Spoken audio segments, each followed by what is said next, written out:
Hey everybody, what's going on? It's Larry here again for Leoy Systems. I wanted to talk to you guys about something again, like I always do.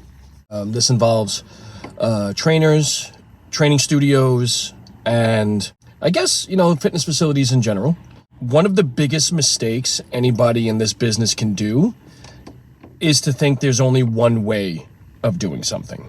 Not even just thinking one way of doing something, actively choosing one way of doing something. Now, you could have a particular training method that you believe in, that is, what you trained in, that's what you studied, that's what you learned, and that's what you love, and that's what you want to do, and there is absolutely nothing wrong with that. You want to have a particular training style, you want to be known for a particular training style, and you want to only do that. That could only work so far, because you're going to have potential customers and clients coming in with obviously different training levels, ones that enjoy that particular training styles, some that really don't, on top of injuries and just imbalances and deconditioning. A particular training method may be good in general, however, it's not going to fit everybody. And that's where the limit is. The training style could be the best in the world. It could be a great workout, overall, huge success, with people, but it's limited. I just want to reiterate this again. I'm not saying that a particular training style is bad. What I'm saying is it's limited. That's it.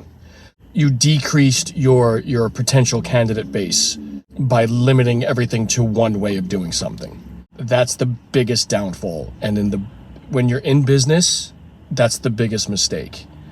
If you have 1,000 clients and you're training 200 hours a week, well, you can do whatever the hell you want. But when you have a facility and you have bills and you have employees and payroll, things have to start adjusting to fit. Also, as the economy changes and as the culture changes. In 2024, the new idea for fitness is longevity. Not immense strength, unless you're an athlete, power lifter, strongman. It's not aesthetics, so unless you're a professional bodybuilder. It's now longevity. It's about being as healthy as you possibly can to live as long as you can. That's where the industry is going right now. So if you have a particular training style that is more cardio-based, like some of these gyms that are out there, Orange Theory, F45, they're cardio-based. A little bit of resistance training, mostly cardio. You're limited. If you have a gym or a facility, or if you're a trainer that just does incredibly heavy lifting, not necessarily powerlifting, but not necessarily strongman, but just overall, we're just going to lift really, really heavy weights. See what happens. You're limited. So, like I said, the biggest mistake anybody can do in this industry right now is to think that there's only one way of doing something. You have to be open for adjustments. You have to be open to change, because ultimately others will change and they'll surpass you. That's it. Have a great day, guys.